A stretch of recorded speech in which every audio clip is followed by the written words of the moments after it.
Is the light too shiny in the back? It is a bit shiny, Kendall, but yeah, that's all good. I had two ring lights on top of my computer the other day when I was interviewing somebody, and I was like, "Well, that's a bit too bright. I can't even see what time it is on the Chiefs clock." So Yeah. that's how it goes. But today, everybody, I am joined by Kendall Perpall from Providence College University, just down the road, my old stomping grounds. And social media is such a wonderful thing. You reach out to people. I think you saw my interview with Pierre Yeah, I saw that. on the men's basketball side, and then that's Yeah. how we kind of connected. He joined the page, and I'm always looking to get people on and tell their stories. So it's Yeah. again great. I almost left that page once I saw that Kansas City. He almost left the Well, page. That's you know what, I would not have been offended. So who do you cheer for, Kendall? well, just from being from Oklahoma, just by default, was Dallas. Okay, so you're Well, kind of half go to Dallas, half go to Kansas City. So right. I went. I've been raised around Dallas Cowboy fans. I see. And so how old are you, Kendall? I am 31. 31. Okay. So if we do the quick math, 1996 was almost 31 years ago. So that's kind of how it goes. We're almost at Super Bowl 60, and they won Super Bowl 30. Yeah, yeah. And I'm waiting to get back, but that's all good. But you have some great stuff happening in Oklahoma. You mentioned about Oklahoma City, them moving. The Supersonics moved to Oklahoma City, and they're number one seed right now, and they only lost 14 games during regular season. Would you say that was part of your influence of maybe having a love for basketball, or where did your love for basketball come? We can kind of dive into it. Uh, well, my love for basketball came from, I would say, I was in the Bahamas as a toddler, and I Okay. got into my first basketball camp out there, and Okay. they're huge on basketball. So there's a big basketball camp out there called Jeff Rogers Camp, and Hmm. he brings NBA players and celebrities for like their last game and stuff. But yeah, my grandma put me in into that Nice. first And introduction to basketball. right.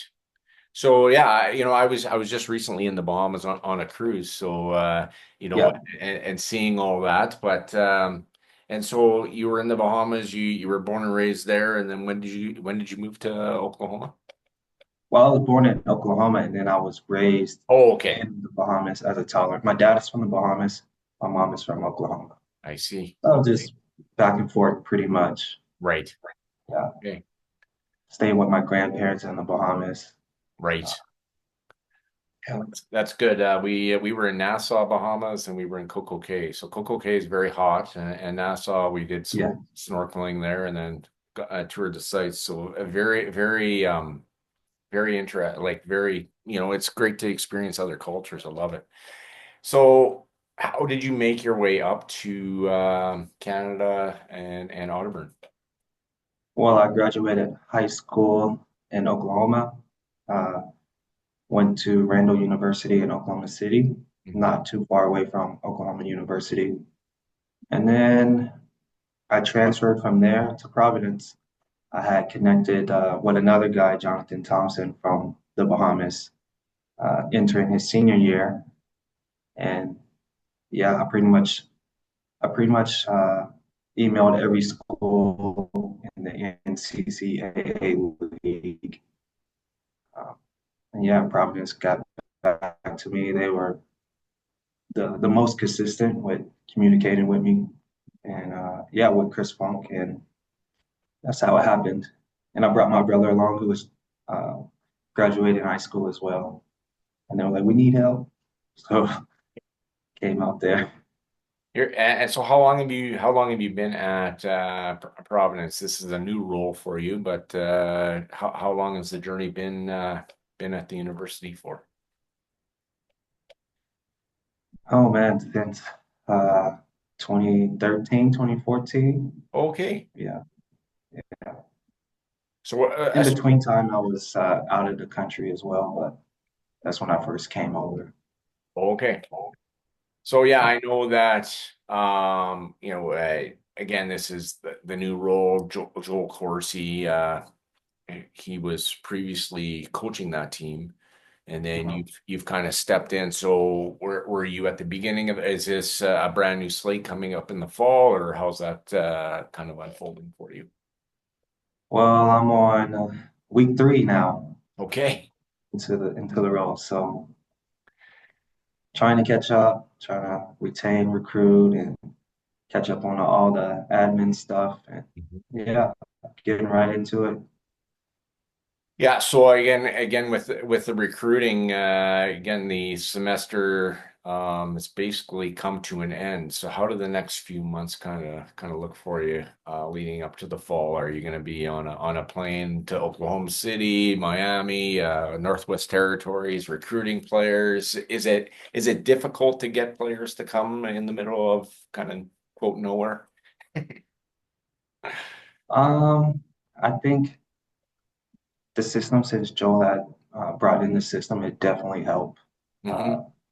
bring in players. Like um, a lot of players want to be a part of this, and them knowing that they'll get some time on the court Yeah, and to bring in max effort, um, enthusiasm, a lot of things that everyone can bring that can help the team. right. So it's been going pretty well for me so far, recruiting wise. Almost there, almost there, finishing the team. And I'm actually going to be in Oklahoma next week. Okay, Um, it was already a vacation I had before, planned before getting the job, but I'll get to see some playoff basketball, hopefully. nice. Yeah, Yeah. that'll be good, right? And again, it just kind of that influence. And I mean, Oklahoma City, that's basically, I mean, you have the Sooners there, the football, but to have a basketball team there, I think there's something to be said about that. Mhm. Yeah, so the recruiting, like I just remember my time at Prov, again, we're almost going back 30 years. It was a bit of a tough sell, but you guys play in that new facility there. I'm assuming. Mhm. In Niverville, where it's half basketball, half hockey. I have seen the crowds there for the men's basketball. How have the crowds been in Niverville for you? Does that Um, help? Does that help with the atmosphere and everything else? yeah, and especially playing on a nice court like that, it definitely helps. Hmm. System we play, the court we play on, and the fan engagement. Um, and you know about the blue guys too that show up, and we have a mascot now too. Okay. Okay. Yeah. Can you explain about the Blue Guys?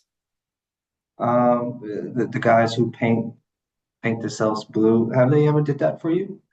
No, they didn't. When you You talk know about the about? Blue Guys, I think about the Blue Guys for the Canucks games in their run in 2011. They would be by the penalty box. So this must be a new set of Blue Guys.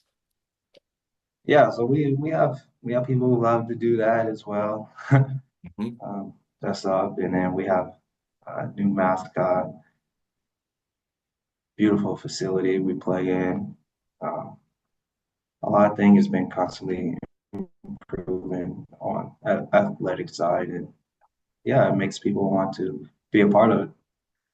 Well, definitely, right? And I know with Prov, again, guys that I've known there, I know Joel Corsi's brother Eric, and then yeah, there's Scott Masterson, who's been very influential in that. I think, correct me if I'm wrong, Providence College is kind of on the upswing when it comes to athletics and Yeah, movement and everything else. So that would definitely help.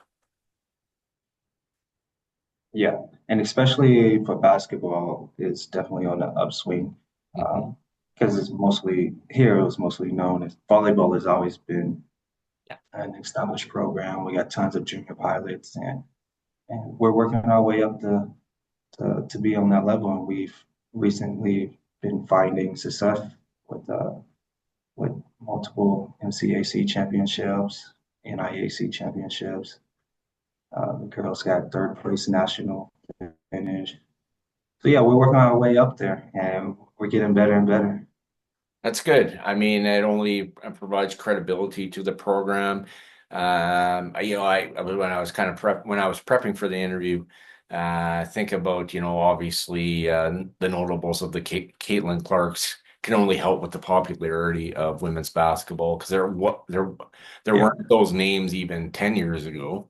Um, Maybe I'll have to look it up after, but again, the credibility of Caitlin Clark going to the Indiana Fever and just creating that where there is no thing of, hey, it's just a men's game. There it is a women's game as well.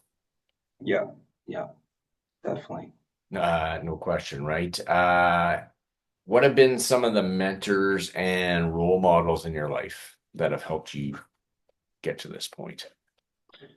Well, since a kid, all the way till now, my main role model has been my uncle Fred Perpall. Mhm. Um, he's been in my life my whole life, especially after my dad passed away.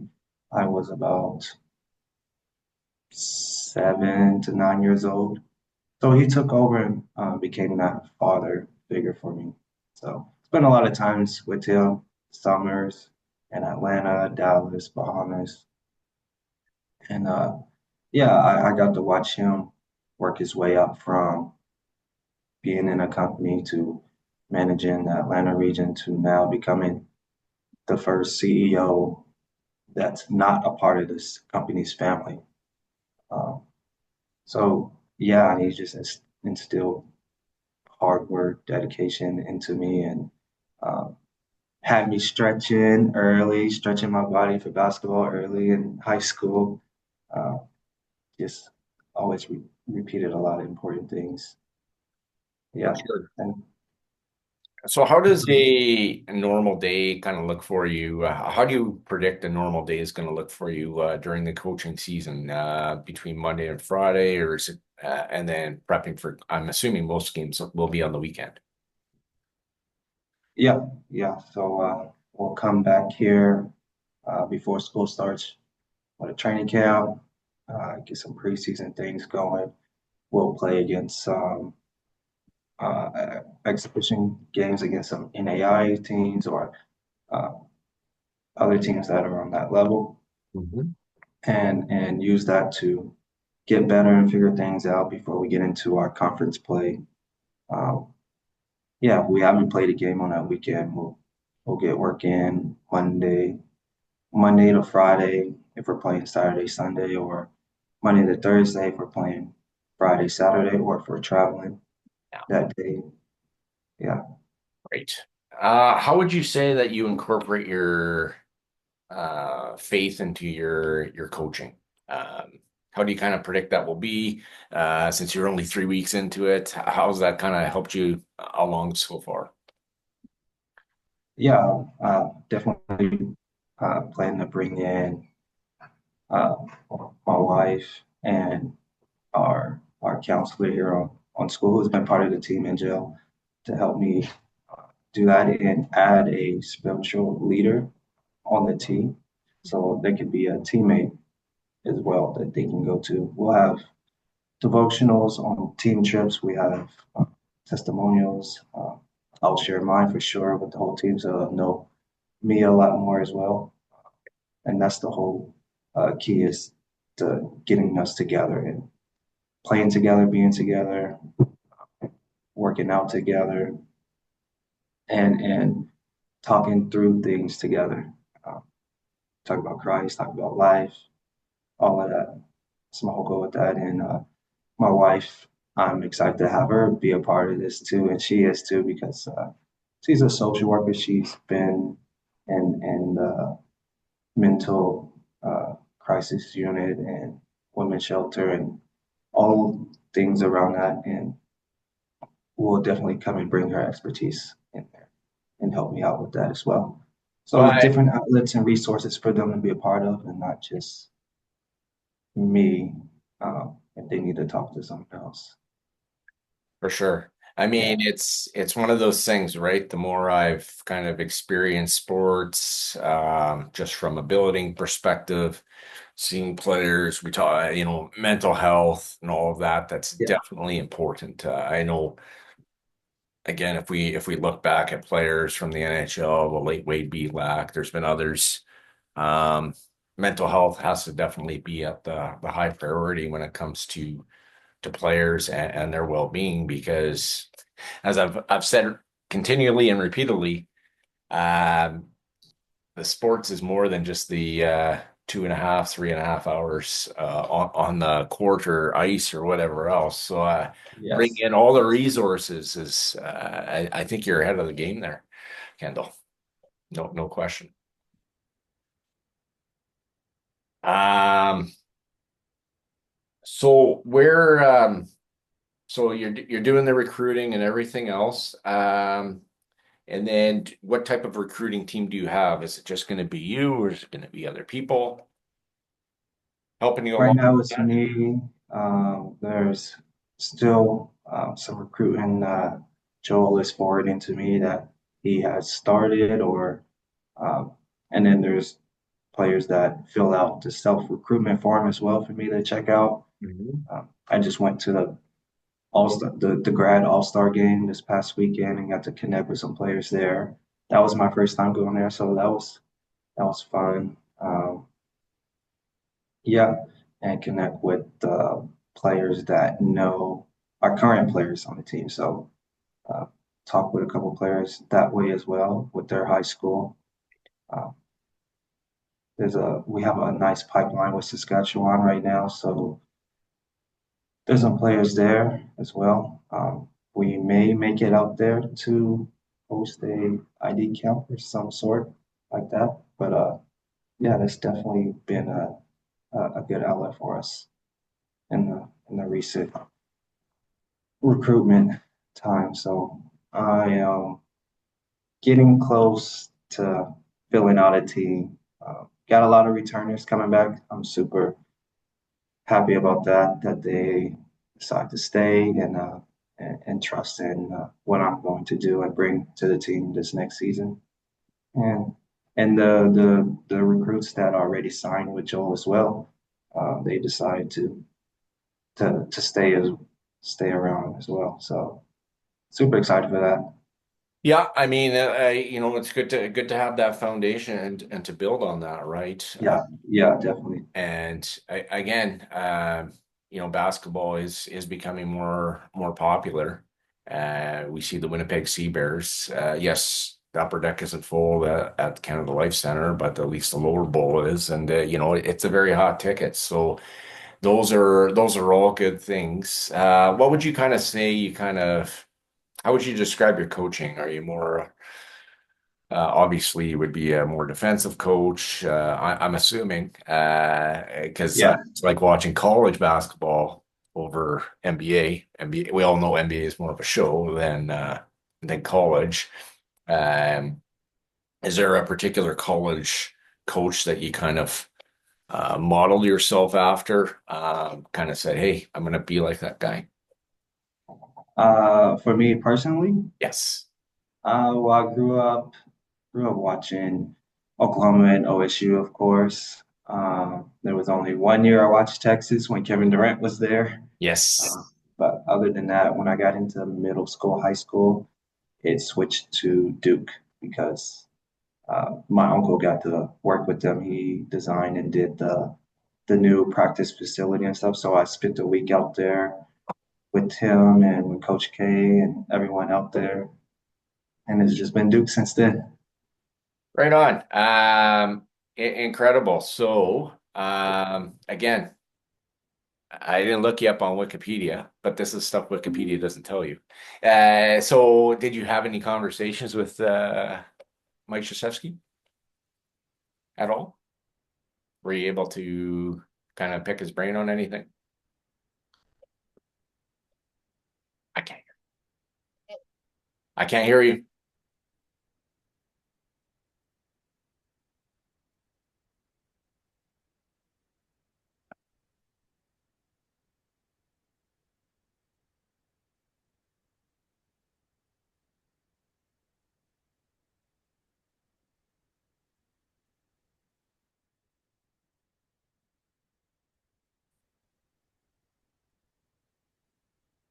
Hello.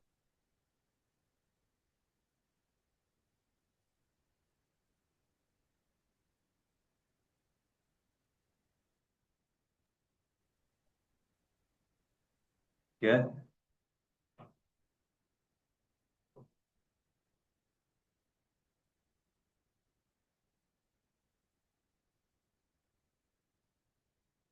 Now I can't hear you.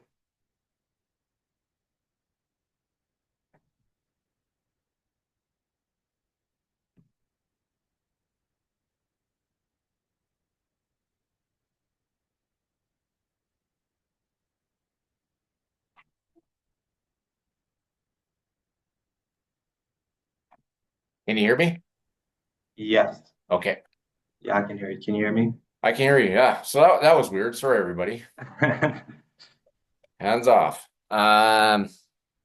So yes, any coaching, anything that you were able to talk to Mike Krzyzewski about? Yeah, so he had us all in the middle of Cameron Indoor on the court. He dropped down the whole scoreboard and he told everyone his plans, what to do, what he was going to do with Team USA, because he was going with Team USA after this. Right. And he went through film and stuff. He broke things down, so I got to sit there and watch how he did that. Um, we had we had dinner at the assistant coach's house.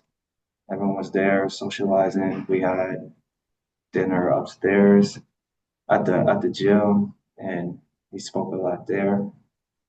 Yeah, but I didn't get to pick his brain with any of my questions. But Right. I got to listen a lot and watch how he operates. So that was that was a good time. That was a good week.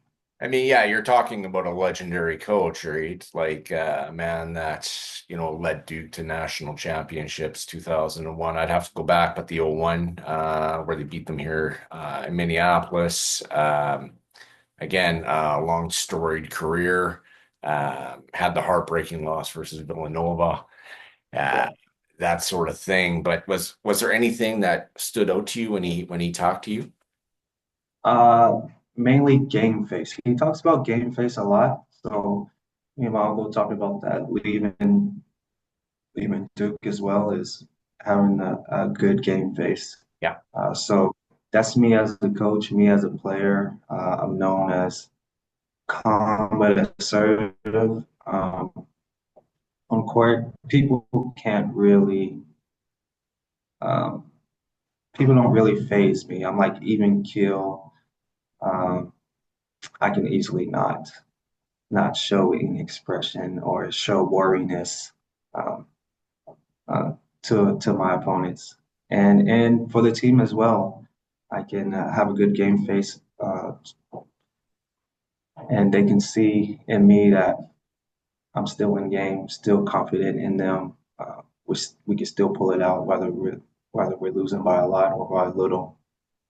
Yeah, Yeah, I mean, body language is everything, right? And just yeah, to have that calm demeanor, because that's obviously going to get translated to your players, right? So I'm thinking that's something you would probably, as you say, incorporate into your coaching here. mhm.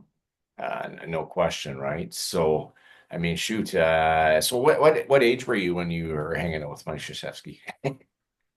I was 17. I think I was 17. Sat at my table, got to have a glass of wine with him. Yeah. It was awesome. Yeah. That is that tops I mean that's pretty crazy to be that, right? Because you're right up there probably with the the Dean Smiths and the Roy Williams coaches, and pretty crazy stuff. So I mean to have that experience, I mean that's something you're going to remember for a very, very long time. No Yeah, question. yeah, very thankful and grateful that I got to go along with that trip. I Mhm. drove with my uncle from Atlanta to North Carolina to get there. And it was just just an awesome trip overall. Yeah, it's so good, right? And do you have any superstitions as a basketball coach or just in general or I uh have some in general because of my Oklahoma family. Like they used to be bad, like not step on cracks, but I don't pay attention to that. Funny superstition that happened yesterday. My wife kept sweeping. She was sweeping, but she kept hitting my foot, and my grandpa would always spit on the broom if you do that to wipe off the bad luck. oh yeah. So as that, there's if you're with a group, don't don't split a pole, stay on the same side. Right. um, uh, don't don't kill crickets in the house. Mhm. You just take them out. Uh, I don't know, just random things. All that I got from my grandpa, but I don't pay attention to it as much anymore. When it comes to the game, to the basketball game, I don't really have any superstitious thing when it comes to that. No, not at all, eh? Okay. Not really. That's yeah, because some people I've talked to, okay, yeah, we'll do up the right lace first, we'll left first, or we'll I don't know, have a particular meal or that sort of thing, but maybe you'll develop some. So I mean that's all good. Mm. It's great. Where do you kind of see yourself in 5 years from now, just with overall, coaching wise, etc. Again, I get the sense that there's some very exciting things happening at Prov, so I can't see you. Um, I can only see you staying on board. But again, you don't have to tell me everything. You don't have to tell us everything. Yeah, I see myself coaching and hopefully have helped make some history here at Prof, added some history to it, and help establish more junior pilots team when it comes to basketball for the men's and women's. That's something we're working on right now. So I definitely got to do a lot in the community in Steinbach with Steinbach Storm, PBL, and youth teams out there. So definitely want to bring that back to Providence, help build that for basketball. Right, because as you say, I know my daughter tried out for the pilots team. I was there on a Sunday afternoon in November. The place was packed, and everybody wants to play volleyball. So I'm sure you want to get most people playing the basketball. Yeah, I think it's fairly affordable. yeah, Obviously, it would be a club basketball thing, but again, the growing of sport. And again, I always talk about post-pandemic and whatever else, but just in general, um, it's better to get kids active than to be on their screens and taking and whatever else, the physical activity aspect, the social aspect. yeah, 'Cause we were all built for relationship at the end. yeah, yeah. Well, I have two teams that's been asking me, like, are you going to make a team? Are you going to make a team? And that was my plan in the fall. And well, I got this job now, so definitely still want to help make that possible with junior pilots. So Yeah, yeah, yeah, still a lot that we can do for basketball out here. yeah. I mean, this is the thing, right? Like, it takes a CBC news article or a report. There's a great Filipino basketball league here in Steinbach. I had no clue. And it's like, well, why isn't this brought to our attention? Again, at the local level, I had somebody on with rugby. I didn't know, and I like to think I'm a somewhat of a social butterfly, and just again bringing that awareness and again community aspect to it, which is definitely something that I think more people, if they knew about it, they would hop on board. So Yeah, it sounds like you're doing that. yeah, trying to, yeah. Yeah, it's good. Right on. Good. One more thing before we go. I know I talked about how college basketball is actually real basketball, but where do you think Cooper Flag is going to go in the NBA draft he just declared? Uh, is it maybe Charlotte Hornets? Hmm. Um, People are telling him not to go in the draft if Pelicans get the Yes. first pick. Um, I don't know. I don't see a problem where he's going to help out any team he goes to. Yeah, I mean, it would We just had Duke be winning this year too, right. Yeah, but he's quite the player, right? I mean, yeah, born in yeah, the year 2006. It's like pretty nuts. yeah. Is that a Charlotte Hornets, Pelicans? There's a couple more teams. I Yeah, don't know who's going to get the first pick, but right. yeah, Do you think it's just as an aside, do you think it's good that players, like the Cooper Flags or the Zach Eady's, kind of play that one year and then say, kind of I'm out of here. I mean, Kevin Durant went right from high school to call to the NBA. The late Kobe Bryant did the same thing. They don't yeah, call that anymore. Canadian Andrew Wiggins, obviously with Kansas, yeah, uh, getting drafted, just played the one yeah. year. Do you think it's good for basketball? Do you think they not bat an eye at it, or what do you kind of view that as? Well, they've been having tons of success from it, and I think it's good that they have a choice mainly. Um, and then now with NCAA giving back as well. Um, Now some of them might stay longer now instead of trying to be one and done. So that might not be as much of a problem as it has been before. Um, and then some people will take the route of going overseas and trying to come in. Now it's just all sorts of ways to make it happen. Yeah, yeah, most definitely. And I know we saw that. I know with John Calipari with Kentucky, it was like, well, once they lost, he like basically lost half of his team, and then you got to recruit and build up. And Yeah, but I think college basketball, correct me if I'm wrong, I think it's more popular than it's ever been. So I don't think the fan actually gets phased by that. yeah, yeah, I mean, there's always the up and comer, and especially again lot of Canadians that are in the NCAA tournament. It is actually quite phenomenal. yeah. And a lot of fans are just fans of that school, that program. They're attached to that school too. So whatever player comes in, they're gonna uh, Yeah, find out about them. yeah, Yeah, and we saw that in the Final Four, Jim Nance with the comeback over Duke. I mean, he this guy was yeah, was roommates with Fred Couples, and he's like wiping away the tears. It's like, how many years removed, and here you are experiencing this. You're all your alumni, and just taking that in. Which brings me back to the point again when social media is a wonderful thing. Seeing guys like the Pierres, like yourself, Kendall. Um, that have come into Prov and investing into the students, not just from a coaching perspective, but from a social, spiritual perspective. Um, I think that's massive, and that can only help me, as an alum of that school of Prov, to Mhm. get on board and cheer for you guys, truly and honestly.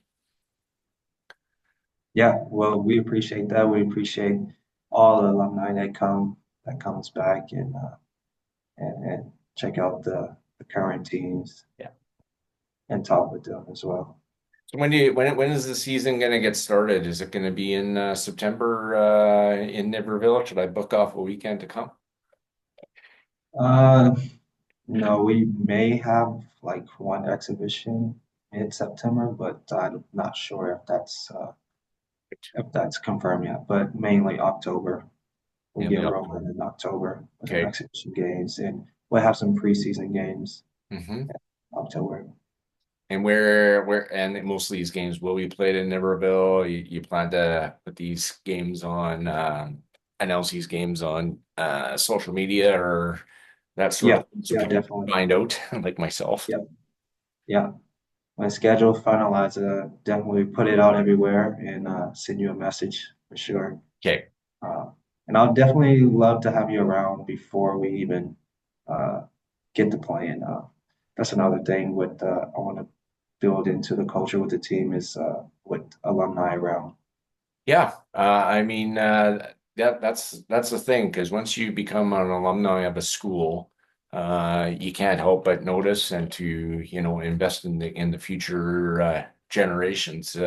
It's only been 25 years, but I mean that's a whole new generation of students and that sort of thing, and it's investing into that next generation like yourself, Kendall. So I just want to tip my cap to that. No doubt. So it's good and it's you know what, it's something to definitely be proud of, I think. Yeah, yeah, definitely. Good, good. Well, this has been awesome, Kendall. I really do appreciate it. Do you have anything for me? No, I appreciate you um, having me on here and Mhm.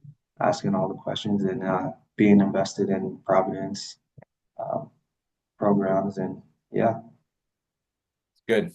help putting this out there and then bring the awareness out there of what we're doing and what we're trying to do. Yeah. So yeah, Yeah. That's the key, right? yeah, Awareness at the local level more than ever is definitely important because that's how you can again grow the program, create better enrollment into the school. And as I said, I think I've said many times here, that can only mean good things. Right on.